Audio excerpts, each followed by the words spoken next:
Realmente necesitamos una opinión como esta para entender, por lo menos, un poco más profundamente, de que si estamos viendo un horror, no dejarlo pasar por alto, tener la sensibilidad de no tapar las noticias o ponerla en último lugar cuando estamos hablando de la mujer. Muy buenos días, Analía Forti, ¿cómo le va a usted? Gracias por atendernos.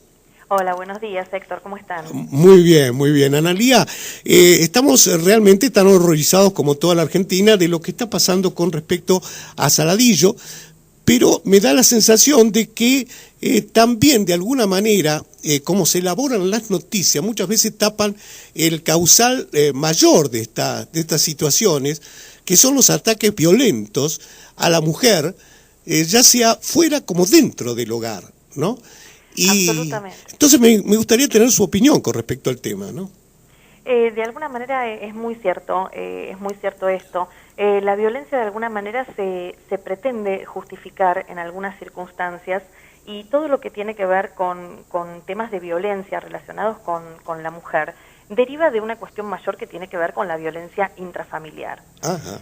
Lo que sucede es que todo lo relacionado a la familia de alguna manera es difícil de llevar a lo público porque a la familia la consideramos una unidad de alguna manera armoniosa, como un sistema de, digamos, de cobijo y que da resguardo y que da protección, y no un sistema de donde deben hacer el daño.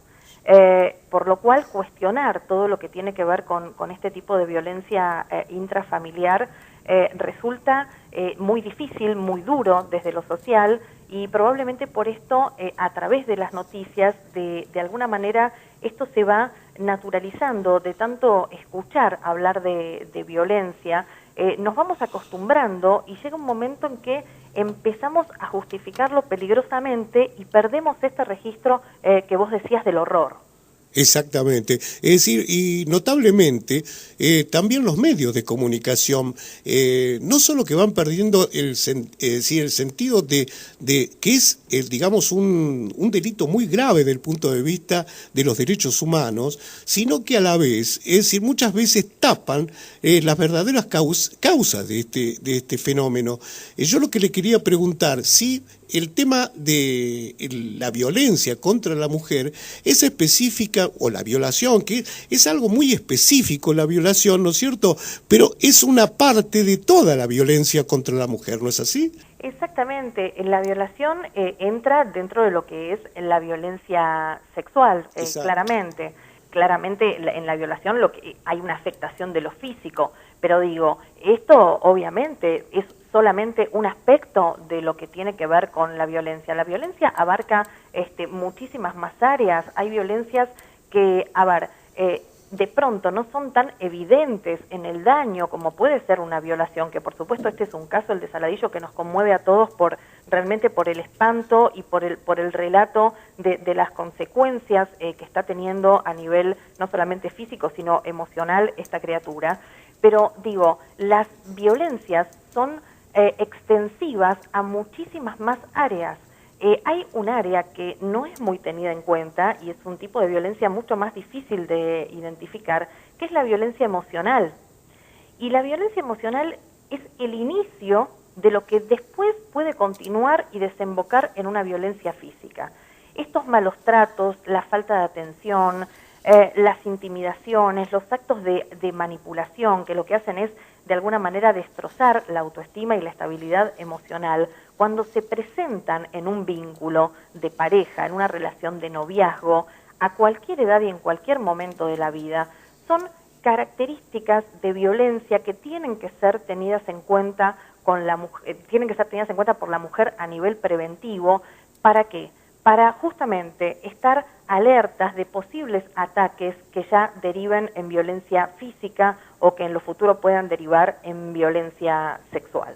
Ajá, o sea que tenemos diferentes tipos de violencia contra la mujer y que muchas veces no están dentro de las estadísticas que normalmente, digamos, se dan en los casos de violencia. Hay muchas denuncias, pero yo me doy cuenta de que cada vez que vamos a pedir estadísticas, es decir, no existen en los lugares donde tendría que existir, como en las comisarías, como en, digamos, en las municipalidades, en la parte de desarrollo social. Es decir, se nota de que hay, digamos, esa invisibilidad, ¿no?, de la violencia, ¿no? Totalmente, sin lugar a dudas. En Argentina no hay registros oficiales de estadísticas de violencia.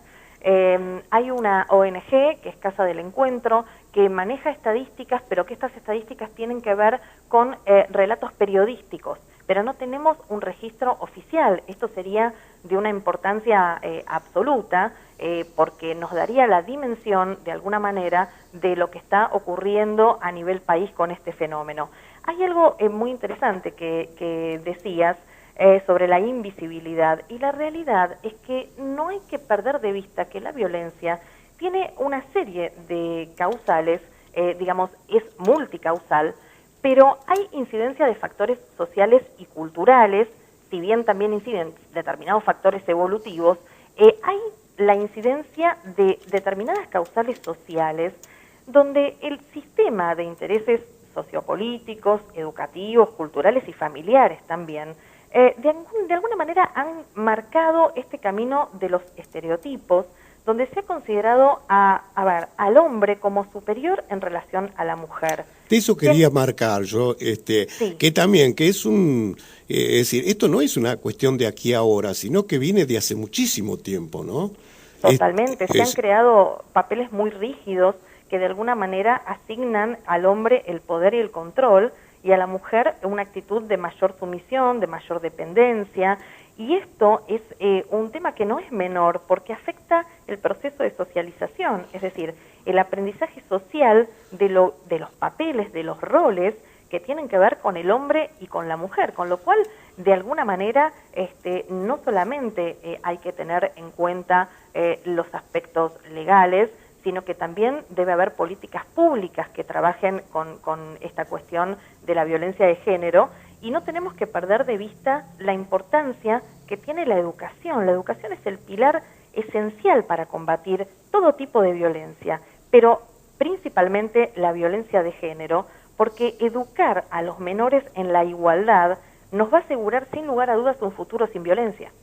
No, además, yo me da la sensación de que si todos los esfuerzos de la mujer por emanciparse, ¿no es cierto?, quedan relegados a un segundo plano, como se está viendo o como se ha visto siempre, es decir, en los salarios, ya inclusive, por más que sea universitaria la persona, también se da un relegamiento de alguna forma en la selección de personal, en muchos aspectos, ¿no? Cuando hay, digamos, una mentalidad todavía patriarcal o, digamos, autoritaria.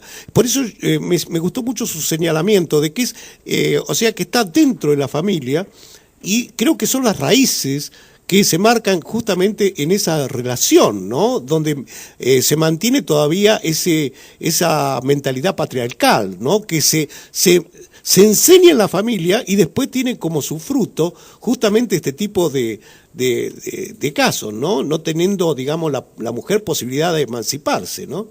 Absolutamente, esto inicia siempre en la familia, empieza a haber un modelo de alguna manera aprendido cuando aparecen estos estereotipos tan marcados dentro del ámbito de la familia, donde de alguna forma la mujer es la que está encargada del cuidado del hogar y del cuidado de los hijos, y en el hombre... Sí, la función reproductora. La función reproductora, absolutamente. Cuando la mujer es tomada en cuenta como cuidadora del hogar, como guiada por este concepto del amor romántico, como una reproductora, donde el ideal maternal pasa a ser un absoluto, y el hombre es el portador de la autoridad, y de alguna manera en ese mando que se le ha asignado, de alguna manera la violencia puede ser legitimada, estos modelos son aprendidos.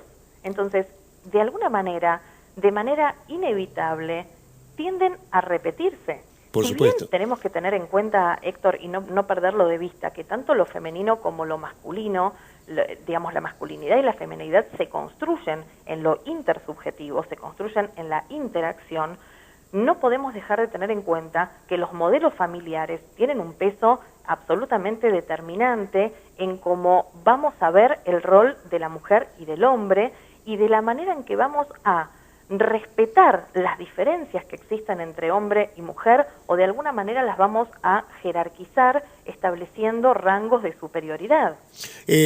¿Sabe qué les quería preguntar así como últimas preguntas? Porque yo sé que les estoy quitando muchísimo tiempo, pero es muy importante para la gente porque son muy pocas veces que se habla sobre la violencia contra las mujeres, ¿no? Y más que nada yo lo marqué por el Día Internacional contra la Violencia de Género porque no se le dio mucha difusión, ¿no? Inclusive lo tapó el feriado un poco, siempre se tapa por alguna manera, de alguna forma. Pero quería hacer resaltar a la gente que la violencia contra las mujeres no es exclusiva de ningún sistema político o económico, ¿no? Se da en todas las sociedades. O sea, del mundo, sin distinción de posición económica, raza, cultura, es decir, en todos lados, porque la gente se piensa que se da en determinadas sociedades, las que son pobres y a los pobres nada más, ¿no? No, y no es así, ¿no? La violencia hacia la mujer es un fenómeno psicosocial muy grave y muy complejo y está presente en todas las sociedades sin depender de su desarrollo ni de su cultura. Y si bien no hay causas únicas, ¿sí?, que determinen la violencia de género, sí existen factores de riesgo. Es decir, existen conductas que empeoran o desencadenan esa respuesta violenta. Y tiene que ver con esto, con los valores y las actitudes sexistas, estas creencias estereotipadas que están interiorizadas sobre hombres y mujeres y que tienen su origen en la cultura patriarcal. Esto, a ver, nada tiene que ver con una situación social, ni cultural, ni económica, para nada, no son variables que la determinan.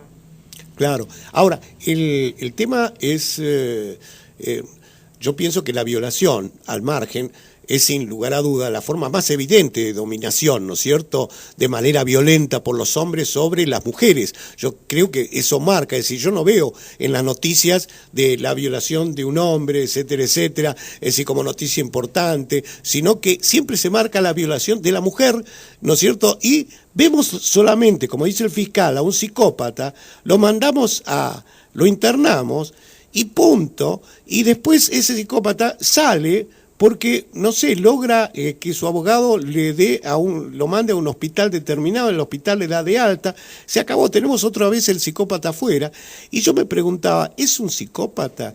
O sea, la justicia está manejada por hombres también, la policía está manejada mayormente por hombres, es decir, ¿hasta qué punto, digamos, este fiscal está teniendo una subjetividad también como se tiene una subjetividad cuando se habla de las raíces de esto? O sea, no estoy diciendo que no sea el psicópata, pero también estoy poniendo en duda, pues no puede ser que se mate una mujer por día en la Argentina. Absolutamente, ¿no? Pero no hay dudas.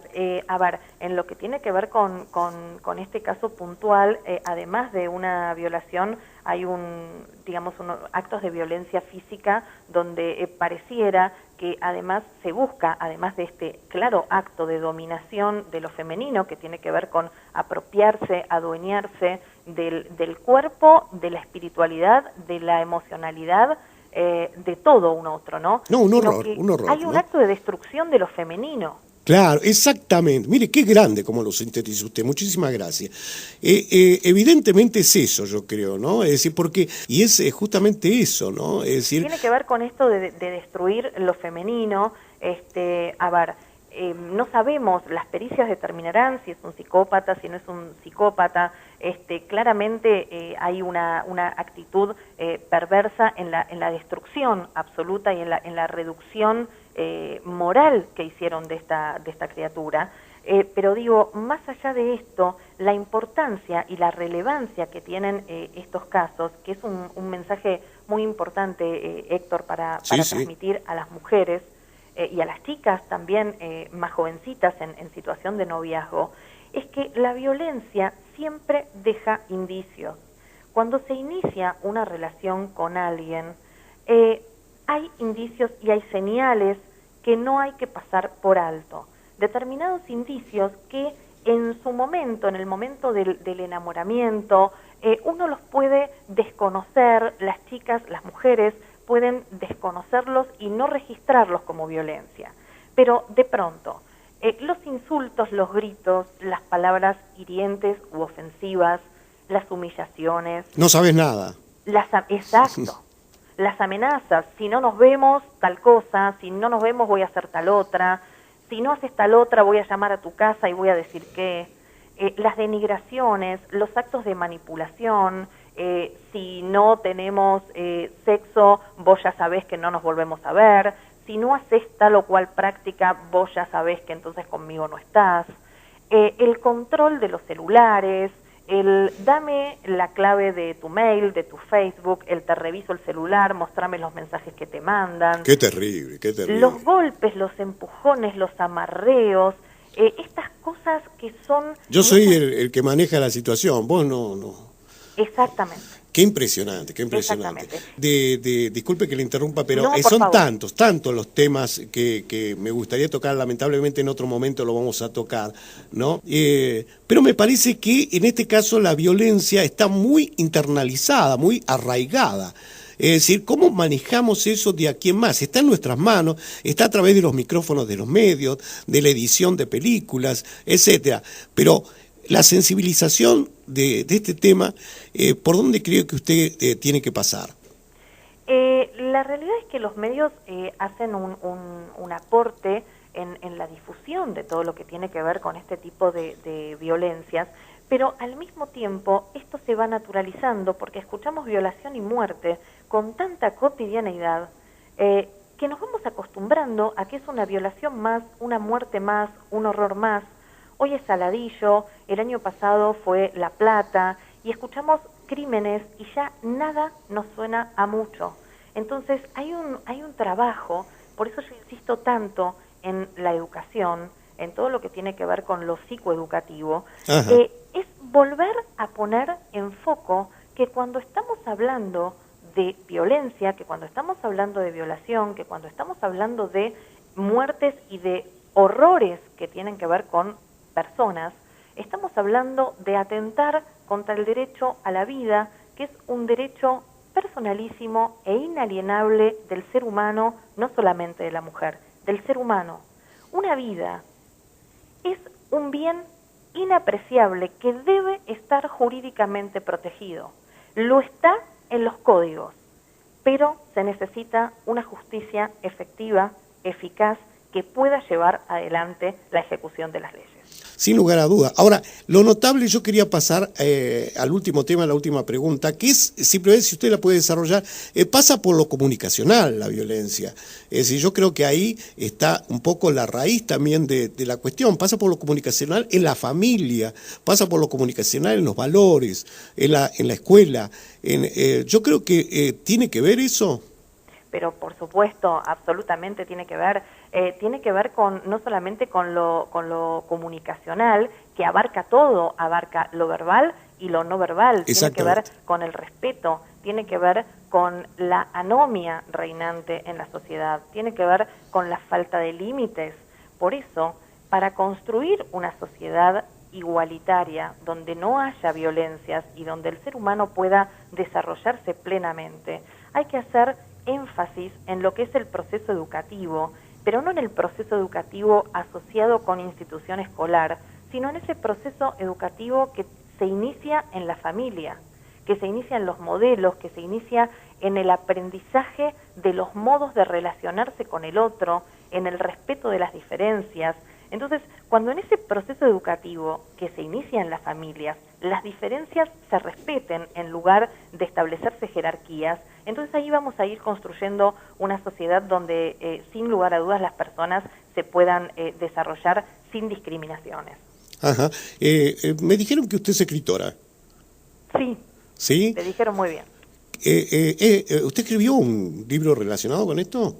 No he escrito un libro relacionado con este tema, estoy escribiendo un libro no específicamente relacionado con este tema, de alguna manera se vincula porque es un libro que se relaciona con poder vivir siendo quien uno es, sin depender de las opiniones y de las visiones sobre los demás, pero sería muy interesante. Quizás en algún momento escriba sobre este tema también. Queremos leer algo con respecto a lo suyo. Analía Forti es una persona que está trabajando en esto y como muchas otras personas que luchan, digamos, detrás de las cámaras, ¿no? Es decir, para el desarrollo de la mujer, para el desarrollo de una sociedad mejor, y qué bueno que, digamos, que esté también traduciéndose a través de los micrófonos, digamos, ante esta globalización que permite que le escuchen en diferentes ciudades del interior, en la Patagonia, inclusive en países que nos escuchan a Snow 95.9. Muchísimas gracias, Analía Forti, que está en Buenos Aires. Muchísimas gracias por esta entrevista. Fue muy amable usted. Por favor, a ustedes un saludo a toda la Angostura.